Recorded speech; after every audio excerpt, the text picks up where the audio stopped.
Hello everyone. चलिए start करते हैं आज एनालिसिस को। देखिए आज मॉर्निंग में मार्केट में जो ये फर्स्ट जो सेलिंग कैंडल आई है, मतलब फर्स्ट जो सेलिंग का मूव आया है उसको तो मैंने उसमें ही लाइव में ही कैच करवाया था।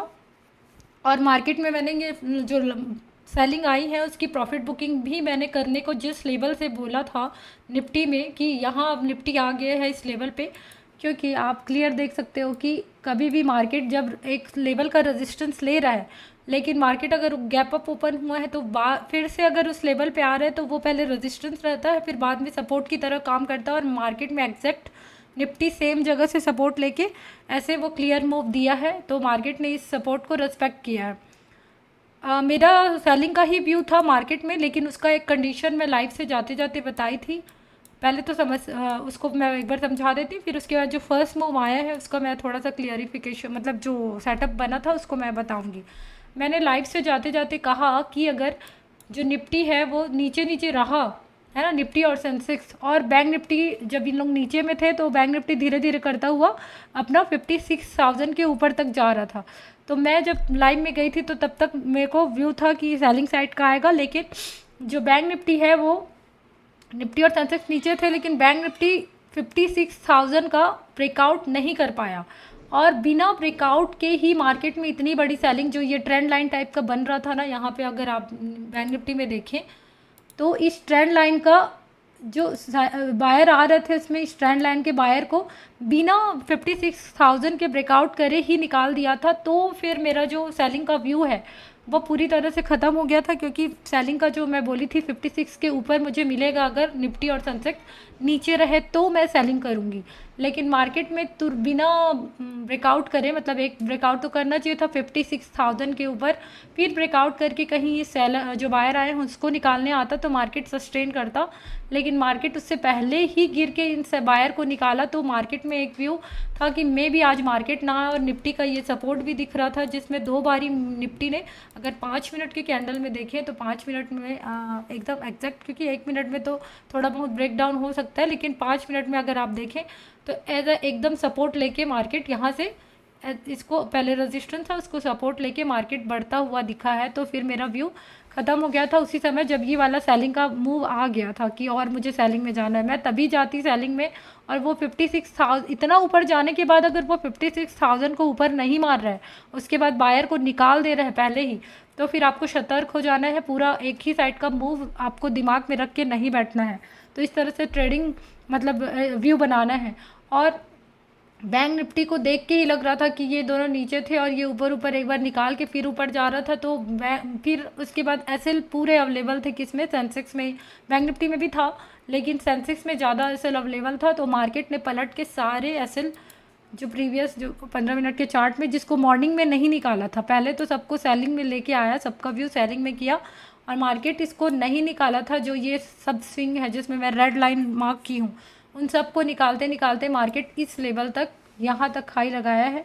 यहाँ पर 500 है ना, 75,500 के आसपास, देखो लेवल टू लेवल चलता है, आप लोग देख पा रहे हो।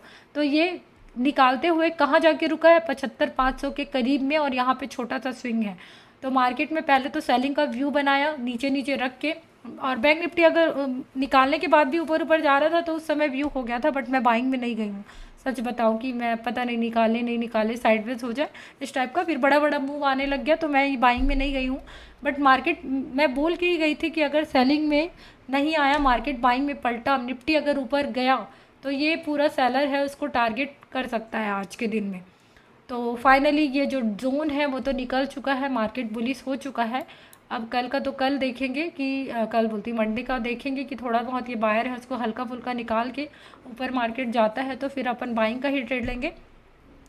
और मार्केट में इस तरह से एसएल हंटिंग हुई है, सेंसेक्स में तो दिख रहा है और निफ्टी में भी सेम इसी तरह का चार्ट है।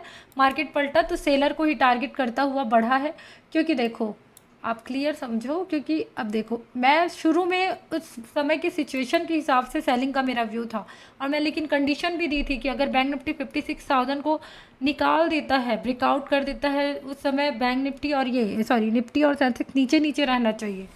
लेकिन वो सेलिंग का मूव बिना निकाले ही दे दिया था, तो इस वजह से मेरा पूरा व्यू चेंज हो गया था। फिर अब कहीं ना कहीं ये क्रॉस करने लगा था और बिग बिग कैंडल बनने लगा था, तभी समझ में आ गया था कि अब ये पलट के सारे ये सेलर ये पास पास कितने सारे सेलर हैं, देखो इन सब जोन में कॉल सेलिंग हुई थी। तो इन सब को मार्केट और एक बार निकालते हुए मार्केट एकदम भागा है, मतलब ये वाला जो स्विंग है वहाँ तक निकाला है, ठीक है। और जब भी एक और लर्निंग है, जब भी ऐसा कोई मार्केट निकालने पे आ जाए तो कभी भी सेलिंग का कोई भी लेवल में एसएल हंटिंग देखना नहीं है कि चलो एक ने 500 का रेजिस्टेंस ले लिया, एक ने सपोर्ट ले लिया, ये वाला एसएल हंटिंग भागते मार्केट में करना ही नहीं है। जब आपको वैसे मार्केट में करना है जब स्टेबल हो मार्केट, जिस बाजू में इतना सारा स्विंग दिख रहा है ना आसपास, जैसे मैं बोलती हूँ ना कि मार्केट में एसएल हंटिंग काम करता है, लेकिन ऐसे मार्केट में एसएल हंटिंग काम नहीं करेगा। ऐसे लेवल में पूरा जैसे अगर सेलर के ऐसे दिख रहे हैं तो आपको बिल्कुल सेलिंग वेलिंग का कोई पोजीशन नहीं बनाना है, वो मार्केट लास्ट तक पूरे सेलर को निपटाते हुए निकलता है। और बैंक निफ्टी का तो वही है कि यहाँ पे ही मेरे को खटकने लग गया था बैंक निफ्टी, जब ये ट्रेंड लाइन बना था उसको बिना ब्रेकआउट करे 56,000 का बिना ब्रेकआउट करे ही ब्रेक डाउन कर दिया था, मतलब ये ट्रेंड लाइन का जो बायर आए हैं उसको निकाल चुका था और उन लोग नीचे थे और ये धीरे धीरे फिर उसको टैप करने जा रहा था। तो इतना निकालने के बाद आप टैप करने जा रहे हो, सेलर बायर जो भी आया उसको आप निकाल रहे हो, उसके बाद फिर बढ़ रहे हो, तो इसका मतलब है कि आप ब्रेकआउट करने वाले हो। तो ब्रेकआउट किया ही मार्केट और फिर निफ्टी और सेंसेक्स तो अपने सेलर पॉइंट को, मतलब जितने भी सेलर थे उसको हंट करता हुआ निकल ही गया। बट मैंने कोई ट्रेड नहीं किया क्योंकि मार्केट फिर भी उस समय भी मुझे रेंज में ही लग रहा था, बाकी बड़ी बड़ी कैंडल में फिर मैं तो जाती नहीं हूँ बीच में, तो फिर मैंने कोई ट्रेड नहीं किया। फिर इसका बैंक निफ्टी का भी देख लो, आपका ये वाला सेलिंग लेवल जब भी ऐसा निकलने लगे ना मार्केट कभी भी पलटने का ना, तो सोचना ही नहीं है, खास करके तब जब ये पूरे सेलर आपको दिख रहे हैं। देखो जितने भी स्विंग बने होते हैं ना इसी में एसएल होता है पोजिशनल का। तो ये और उसके आसपास में पूरे राउंड नंबर, तो देखो बैंक निफ्टी यहाँ तक गया है, यहाँ पे लेवल है 56,800। मैं कितना बार तो आपको बता चुकी हूँ लाइव में और ऐसे भी बताती हूँ पोस्ट मार्केट वीडियो में कि मार्केट में अगर जा भी रहे तो देखो पहले भी 800 से ब्रेकआउट, मतलब 800 के आसपास ही ये वाला जो स्विंग बना है ना 800 से ब्रेकआउट करता हुआ दिख के मार्केट नीचे आया है। आज भी क्या किया, उसी 800 के पास ही जो स्विंग था उसका एज अ रजिस्टेंस लिया है। हाँ 15 मिनट में तो एज अ रजिस्टेंस लिया है क्योंकि ब्रेकआउट नहीं माना है। मतलब मेरा समझाने का मतलब है कि देखो मार्केट लेवल टू लेवल ही वर्क करता है। हाँ ब्रेकआउट कर दिया क्योंकि यहाँ रजिस्टेंस लिया था, यहाँ कैंडल क्लोज हो गया 15 मिनट का। तो इस तरह से मार्केट ने वर्क किया है। कभी भी जब भी सेलिंग हो प्रीवियस जो जोन है उसको देखना है, जब भी ऐसा बाइंग आए सेलिंग का कभी बीच में नहीं कूदना है। मेरा एसएल हंटिंग जो राउंड नंबर वगैरह और स्विंग वगैरह का देखती हूँ तो मैं खुद नहीं जाती, ये मार्केट निकल रहा है तो छोटा छोटा रिस्क लेके आप निकल सकते हो क्योंकि ये मार्केट में बैठने तक का मौका नहीं देता, रिट्रेसमेंट इवन नहीं देता। आप कैंडल को देख सकते हो 1 मिनट में तो दिखेगा भी, 5 मिनट में तो दिखेगा ही नहीं। देखो क्योंकि जैसे ही ये रिट्रेसमेंट देगा फिर सेलर को नहीं टारगेट कर पाएगा, रिट्रेसमेंट देगा बायर भी घुसेंगे साथ में छोटे छोटे, और जब तक रिट्रेसमेंट नहीं आएगा किसी का हिम्मत नहीं होगा कि ऐसे भागते मार्केट में कहीं भी आप बाइंग कर लो। देखो एक भी 5 मिनट के कैंडल में एक छोटा सा भी रिट्रेसमेंट नहीं मिला है जहाँ से मार्केट ने उड़ना शुरू हुआ है। तो इस तरह से चार्ट को आप लोग समझो, इस तरह के मार्केट में बाइंग, इस तरह का मार्केट अब थोड़ा सा डाउट तो रहता है कि कितना जाएगा, लेकिन आप पिछला चार्ट को देखोगे ना सेलर एकदम खचाखच भरे हैं तो वो सबको निपटाएगा। अगर एक बार बढ़ रहा है तो हिम्मत करके जो ले सकता है वो फ्लो में जा सकता है ऑपरेटर के साथ, लेकिन जो नहीं जा रहा है वो उसको मौका भी नहीं देता है एक रिट्रेसमेंट का, लोग देखते रह जाते हैं और मार्केट ऐसे ही सीधा पूरा हंट करते तक अपना हाई पॉइंट तक चला जाता है। तो चलिए इस तरह से चार्ट था। हाँ पहले ट्रेड का भी मैं लॉजिक बता देती हूँ कि पहले उस समय मेरा सेलिंग का क्यों व्यू था। लाइव में तो मैंने बताया ही है, लेकिन मैं चाहती हूँ थोड़ा सा आप इसमें भी समझ लो। उस समय क्या व्यू था, जब मार्केट ओपन हुआ था ना तो आप एक देख सकते हैं कि एक रेंज में फंसा था मार्केट, ठीक है। और उस समय हमारी जो ऐसे एक रेंज में मार्केट आपको दिख रहा है, ठीक है। तो मार्केट आपको रेंज में दिख रहा है, सॉरी अरे क्या हो रहा है, ये क्या हो रहा है भाई। हाँ एक रेंज में दिख रहा था मार्केट और ऊपर से गैप अप तो ओपन हुआ था। देखो यहाँ क्लोजिंग करने के बाद इतना गैप अप हुआ है, लेकिन आप इस बड़े रेंज को आप देख पा रहे हो तो दिख रहा था। तो उस समय का जो सिचुएशन था ना, तो क्या किया था निफ्टी, अब इसको मैं डिलीट करती हूँ उसके बाद थोड़ा सा बताती हूँ, निफ्टी का ही बताऊँगी। जैसे नीचे क्लोजिंग थी उसकी, लेकिन निफ्टी क्या किया था, ये वाला जो स्विंग है ना उसका ब्रेकआउट करके ओपन हुआ था, ठीक है। तो ये यहाँ के सेलर तो निकल चुके थे, ठीक है। और सेंसेक्स क्या है, क्योंकि हम लोग वो करते हैं ना, पैरेलल वॉचिंग करते हैं, तो पैरेलल वॉचिंग में ऐसा देखते हैं। सेंसेक्स क्या किया था 15 मिनट में, ये वाला लेवल मैं हटाती हूँ यार। सेंसेक्स क्या किया था, हालांकि ये वाला लेवल निकाल चुका था, लेकिन यहीं पर एक रेजिस्टेंस है, देखो यहाँ पे। अब देखो स्विंग को ही देखा जाता है, और वहाँ पर एक 800 का भी लेवल था, यहीं पे 800 का लेवल था और एक ये रेजिस्टेंस था, तो मार्केट ने उसका एज अ रेजिस्टेंस दिखाया। तो मेरी असल हंटिंग बन चुकी थी, मैं एक ही मूव के लिए जाना चाहती थी और एक मूव का ही मैंने दिया था, बट बैंक निफ्टी में भाई 56,000 का ब्रेकआउट हो तो मैं सेलिंग का लूँ, ऐसा सोचते सोचते उसमें थोड़ा बहुत बॉटम में बना था। लेकिन सेंसेक्स और निफ्टी का मैंने ओपनिंग के साथ ही बता दिया था कि ये मार्केट नीचे आएगा एक मूव के लिए। फिर उसके बाद मैंने टारगेट, क्योंकि ये एज अ रेजिस्टेंस दिखा रहा है और वो ब्रेकआउट दिखाया था, मतलब ओपनिंग के साथ ही।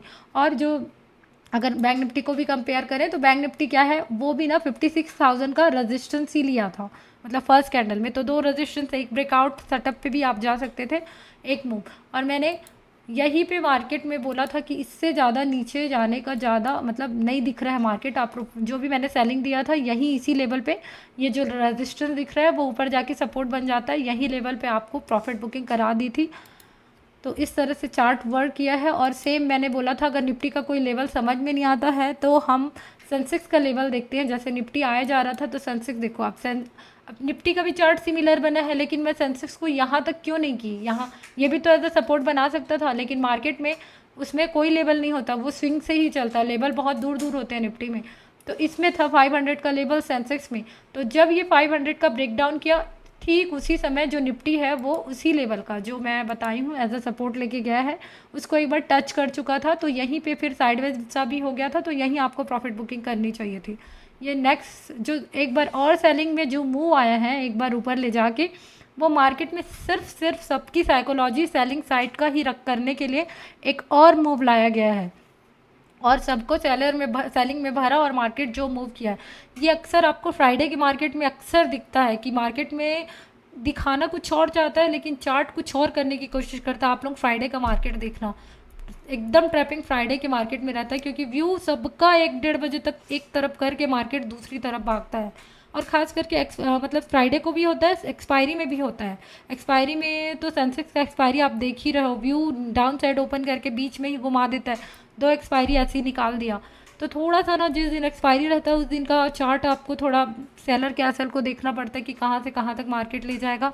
और फ्राइडे के मार्केट में बिल्कुल मैं ये चीज़ देखी हूँ कि व्यू 1-1:30 बजे तक दूसरी तरफ का बना के मार्केट ऐसे निकलता है, पता भी नहीं लगने देता।